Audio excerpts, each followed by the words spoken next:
জন্য এটা খুবই স্পেশালি ডিশ, কারণ হচ্ছে মোমো। মোমো বলতেই আমাদের মানে স্ট্রিট ফুডের কথা চলে আসে, যে কলকাতা স্ট্রিট ফুড মানে হচ্ছে রাস্তায় বেরোলে এগ রোল, মোমো, এগুলো আমরা খুবই পছন্দ করি। তো আমরা সেই অনুযায়ী আমি আপনাদের কাছে মোমো রেসিপিটা নিয়ে এসেছি। এবং মোমোর যেটা অরিজিন, যে কোনো ফুড আমরা খাই আমরা জানি সবই আমাদের যদি কলকাতা স্ট্রিটে পাওয়া যায় তো সুতরাং সবই আমাদের কলকাতার ফুড হয়ে গেছে। না, অ্যাকচুয়ালি মোমোটা আমরা সবাই জানি যে অরিজিন হচ্ছে নেপাল ও চীনের থেকে। এবং তারা অরিজিনালি অ্যাকচুয়ালি যারা নেপালি তারা কীভাবে মোমোটা বানায় আমি ঠিক সেই কনসেপ্টই নিয়ে এসেছি। অনেকভাবে মোমো বানান, কিন্তু আমি একদম অরিজিনাল যেভাবে নেপালিরা মোমো বানান সেই কনসেপ্টটা নিয়ে আপনাদের কাছে আমি মোমোর রেসিপিটা নিয়ে এসেছি। আমার এই রেসিপিটা আপনাদের যদি ভালো লাগে অবশ্যই লাইক, শেয়ার ও সাবস্ক্রাইব করতে ভুলবেন না।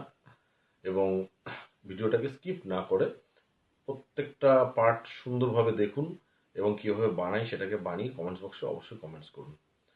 তো চলুন স্টার্ট করা যাক ভেজ মোমো কীভাবে তৈরি করা যায়। যেমনটাকে বলেছিলাম, আজকে আমরা মোমো বানানো দেখাবো কীভাবে মোমো বানাতে হয়। তার জন্য আমি কি করেছি, বাঁধাকপিকে একদম জিরিজিরি করে চপ করে নিয়েছি, আর নিয়েছি পেঁয়াজ একদম জিরিজিরি করে চপ করে। আজকে যে মোমো বানানোর স্টাইলটা দেখাবো সেটা একদমই অরিজিনাল, যেরকম স্টাইলে আর কি চাইনিজ কিংবা নেপালিরা মোমো বানায় সেম টু সেম স্টাইলে। তো আমি চপ করা বাঁধাকপি আর চপ করা পেঁয়াজটাকে একসাথে মিশিয়ে নিচ্ছি। এটাকে ভালো করে মিশিয়ে নিতে হবে, এবং এর মধ্যে আমি দিয়ে নিচ্ছি আদা রসুন এবং কাঁচা লঙ্কার পেস্ট।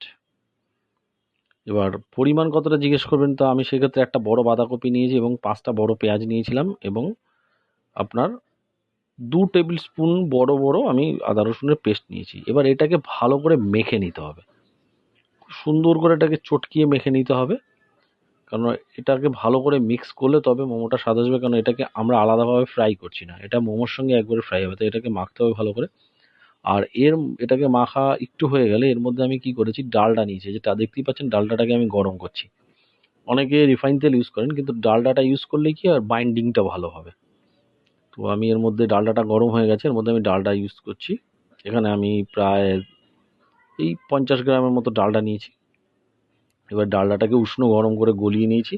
এবার এটাকে আমি বাইন্ডিং করবো, একটু ঠান্ডা হলে বাইন্ডিং করা শুরু করলাম। আবার আমি ভালো করে এটাকে মাখবো যাতে বাইন্ডিংটা ভালো হয়, এবং মেখে কিছুক্ষণ রেখে দিতে হবে। এই টোটালটা এই টেস্টটাই আপনার মোমোর এই টেস্টটা নির্ভর করবে আপনার এই মাখার উপরে। এর মধ্যে একটু সল্টও আপনাদের নুনও ইউজ করতে হবে। তো এটা আমার মাখা হয়ে গেছে, এটাকে আমি কিছুক্ষণের জন্য রেখে দেবো। এবার আমাকে কি করতে হবে, যে ডোটা বানাতে হবে, ডোয়ের জন্য আমাকে নিতে হবে ময়দা, আর নিতে হবে হচ্ছে নুন টেস্ট অনুযায়ী। অনেকে তেল দিয়ে ময়ম করেন, তার প্রয়োজন হবে না। এটাকে ভালো করে নুনটাকে মিক্স করে নর্মাল আপনি জল ইউজ করবেন, একদম নর্মাল যে জলটা আমরা বাড়িতে যে জল খাবার জল খাই সেই জলটাকে আমরা ইউজ করবো। এখানে কোনো তেল দিয়ে আমরা কোনো ময়ম করব না। জল দিয়ে ভালো করে ময়দার ডোটাকে মাখতে হবে। খেয়াল রাখতে হবে খুব বেশি শক্ত এবং খুব বেশি যেন নরম নয়, একটা পারফেক্ট ডো তৈরি করতে হবে আমাদেরকে। তো সুন্দর করে মেখে নিতে হবে। টোটালটাই কোনো রকেট সায়েন্স নেই, নর্মাল একটা কাজ। আমি এখানে কি করেছি, আমি একটা কড়াই নিয়েছি, কেন নিয়েছি সেটাও বলছি। আমি এর সঙ্গে বাদামের চাটনি রেডি করব, তাই কড়াইতে একটু তেল দিয়ে নিয়েছি আর কাঁচা বাদাম নিয়ে নিয়েছি, কারণ মোমোর সঙ্গে বাদামের চাটনিটা খুব ভালো লাগে। অনেকে পুদিনার চাটনি ইউজ করে, অনেকে স্যুপও খান। তাই বাদামের চাটনি করবো বলে আমি বাদামটাকে একটু ভেজে নিয়েছি। এর মধ্যে হালকা ভাজবেন, খুব কড়া ভাজবেন না বাদামটাকে, কেন তাহলে পরে যখন আপনি মিক্সিং গ্রাইন্ডারটাকে মিক্স করবেন চাটনি বানানো তিতে হয়ে যাবে। আমাদের ডো এখন রেডি হয়ে গেছে, ডোটা সফটও হয়েছে দেখতে পাচ্ছেন, দারুণ। এবার এটাকে ছোট ছোট করে আপনাকে গোল পাকিয়ে নিতে হবে, এবং তারপর এটাকে বেলতে হবে। বাদামটাও আমাদের ভেজে এসছে, এটারও চাটনি বানানোর জন্য আমাদেরকে রেডি করতে হবে। লাল লাল হয়ে এসছে বাদামগুলো, বাদামগুলোকে উঠিয়ে নিতে হবে একটা পাত্রে। ততক্ষণে আমরা কি করছি, এই মোমোর এই যে ডোটাকে আমরা রেডি করেছিলাম সেটাকে বেলে নিচ্ছি। ছোট ছোট লিট্টি করতে হবে, যাতে আমরা ছোট ছোট এই দেখতেই পাচ্ছেন যে একদম পুরির মতো ছোট ছোট করে নিচ্ছি, একটার উপর একটা রেখে নিচ্ছি মোমোর তৈরি করার জন্য। এবার কি করছি, আমি প্রত্যেকটার মধ্যে আমি টেবিল স্পুন নিয়ে নিচ্ছি, একটা মাপ অনুযায়ী আমি যে মিশ্রণটা তৈরি করেছিলাম সেটা আমি দিচ্ছি। এবার মোমোর মেন হচ্ছে গিয়ে যে ভাঁজটা, অনেকের শেপ অনেক রকম হয়।